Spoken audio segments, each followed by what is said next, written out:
11th commerce के दोस्तों, अब आपके जो कॉलेजेस है वो जल्दी स्टार्ट होने वाले हैं। तो अब यहाँ पे जरूरी ये बन जाता है कि भाई जब कॉलेज स्टार्ट हो रहे हैं तो आपकी पढ़ाई भी स्टार्ट होनी चाहिए। अब पढ़ाई स्टार्ट करने के लिए सभी से सबसे पहले मैं रिक्वेस्ट ये करना चाहूंगा कि आपका एक डेली शेड्यूल, एक डेली टाइम टेबल होना चाहिए। क्योंकि देखो, अगर आप डे को प्लान नहीं करोगे, ठीक है, डे को रैंडम वाइज चीजें लेके चलोगे, तो मैं आपको ये चीज कह दूं कि भैया आपकी पढ़ाई कभी भी हो नहीं पाएगी। तो इसलिए आज के इस वीडियो में मैं आपके लिए लेकर आया हूं डेली टाइम टेबल कि आपको किस तरीके से पढ़ना चाहिए, कौन से सब्जेक्ट को कितना टाइम देना चाहिए, एक दिन में कितने सब्जेक्ट करने चाहिए, क्या तरीका होना चाहिए, इन सारी चीजों के बारे में आज की इस वीडियो में बताने वाला हूं। साथ ही साथ दोस्तों, नीचे व्हाट्सएप चैनल का लिंक दिया है आपके डिस्क्रिप्शन में, अगर नहीं ज्वाइन किया तो प्लीज ज्वाइन कर लो, कि जितनी भी अपडेट्स होते हैं, जितनी भी चीजें होती है, सारी चीजें वहां पे क्या शेयर की जाती है। और हमारे प्रदीप गिरी कॉमर्स अकेडमी को जरूर से ज्वाइन कर लेना, क्योंकि यूट्यूब और आप दोनों पे ही आपके लिए बहुत ही धमाकेदार चीजें क्या लाने वाला हूँ। ठीक है, तो चलो स्टार्ट करते हैं, चीजों को समझने की कोशिश करते हैं।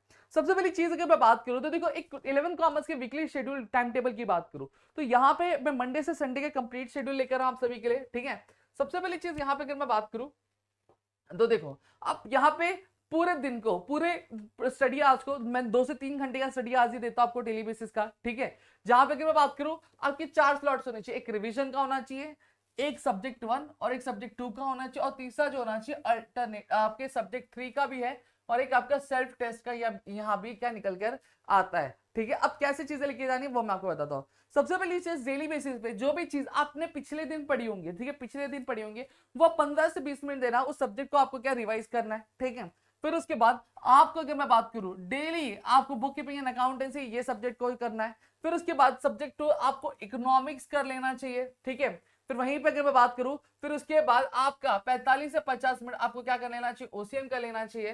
ठीक है, और फिर उसके बाद आपका सेल्फ टेस्ट, मतलब जितने भी टॉपिक्स आपने पढ़े उनमें से आप कोई भी एक क्वेश्चन क्या कर सकते हो। अब यहाँ पे कोई भी क्वेश्चन क्या लर्न करो। अब यहाँ पे एक चीज मैं बता दूं कि आपको क्या करना है, अब आपको यहाँ पे जो सब्जेक्ट है अल्टरनेट कर सकते हो। अगर आपको इकोनॉमिक्स करना है तो इकोनॉमिक्स करो, या फिर ओसी करना है तो ओसी करो, ये आपके ऊपर है। मैंने दोनों का ही ऑप्शन आपको देकर रखा है। ठीक है, और बुक कीपिंग अकाउंटिंग से कम फिक्स है, आपको डेली का 1 घंटा यहाँ पे देना ही है। फिर उसके बाद अगर मैं बात करूं, वापस से बुक कीपिंग अकाउंटेंसी करना है, फिर या तो आप दूसरे दिन ओसीएम कर लो या तो एसपी कर लो। क्लियर हो गया, समझा। फिर उसके बाद अगर मैं बात करूं, फिर वापस से अकाउंट्स करना है, फिर वेडनेसडे के दिन फिर या एसपी कर लो या तो इकोनॉमिक्स कर लो। फिर उसके बाद अगर मैं बात करूं तो वापस से अगर मैं बात करूं, थर्सडे का टाइम दिया तो वहां पे आपको अकाउंटेंसी तो करना है, या तो इकोनॉमिक्स करो या तो ओसी कर लो। ठीक है, फिर वहीं पे अगर मैं बात करूं, फ्राइडे के दिन की अगर बात करूं तो ओसीएम कर लो या तो एसपी कर लो, या फिर अगर आप ज्यादा टाइम देना चाहते हो तो आप ये पूरा टाइम टेबल फॉलो कर सकते हो। अगर 3 आवर्स डेली बेसिस पे देना चाहते तो इस तरह का टाइम टेबल आपको क्या फॉलो करना चाहिए। ठीक है, या फिर अगर आपसे एक ही सब्जेक्ट हो रहा है तो मैं यहाँ पे कहूंगा कि आप ये सब्जेक्ट 1 और सब्जेक्ट 2 का ही चीज फॉलो करो, या तो आप 3 सब्जेक्ट करना चाहते हो तो आप अकाउंट्स करो। ठीक है, सब्जेक्ट 2 करो और फिर सब्जेक्ट 3 आप यहाँ पे लेके चल सकते हो। ठीक है, मैथ्स वालों के लिए चीजें मैं बता रहा हूँ। फिर वहीं पे अगर मैं बात करूँ, बुक कीपिंग अकाउंटेंसी करना है डेली, फिर एसपी करो या इकोनॉमिक्स करो या फिर 3 सब्जेक्ट करो तो तीनों करो। अब यहाँ पे डाल दो जो मैथ्स वाले होंगे, अब वो मैथ्स वाले को किस तरीके से चीजों को डील करना है मैं यहाँ पे बता दूं। अब यहाँ पे सब्जेक्ट 3 की अगर मैं बात करूं, जो मैथ्स वाले होंगे वो मैथ्स वाले क्या करेंगे, ये सब्जेक्ट 3 को पूरा का पूरा यहाँ पे कट कर देंगे। क्या कर देंगे, पूरा का पूरा यहाँ पे, पूरा का पूरा ये जो सब्जेक्ट 3 है इसको क्या कर दोगे, आप कट कर दोगे। समझ में आ गया, आपको ये सब्जेक्ट 3 पे ध्यान देना नहीं है, ये सब्जेक्ट 3 पे आपको ध्यान नहीं देना। क्या आपको क्या करना है, इस सब्जेक्ट 3 पे के जगह पे आपको यहाँ पे आपको मैथमेटिक्स डेली बेसिस पे करना है। क्या करना है, आप मैथमेटिक्स डेली बेसिस पे यहाँ पे करोगे।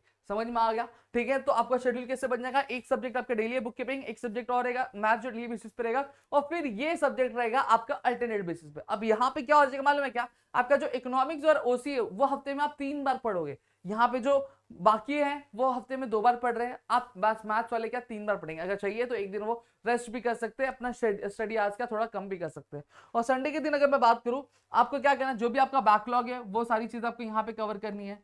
ठीक है, जो भी बैकलॉग्स होगा वो कंप्लीट करना है। आपका जो वीकली प्रैक्टिस टेस्ट है, मतलब टेस्ट आपको देना है, जो भी चैप्टर जो भी क्वेश्चन बनेंगे उसी के इको के एसपी के अकाउंट्स के वो देना है। और फिर आपको आधा घंटा ये देना है कि अगले हफ्ते का मेरा गोल क्या होना चाहिए, अगले हफ्ते मुझे किस तरीके से पढ़ाई करनी है, इस चीज को प्लान करने में। अगर आपको ये टाइम टेबल चाहिए तो नीचे व्हाट्सएप चैनल दिया, वहां पे आपको ये मेरा जो टाइम टेबल है आपको देखने मिल जाएगा। होप सो यहाँ पे पूरी चीजें क्लियर हो गई होंगी। स्टिल अगर और भी कोई डाउट है तो प्लीज मुझे कमेंट सेक्शन में कमेंट करके जरूर बताना। मिलता है हमारे अगली वीडियो में। जय हिंद दोस्तों।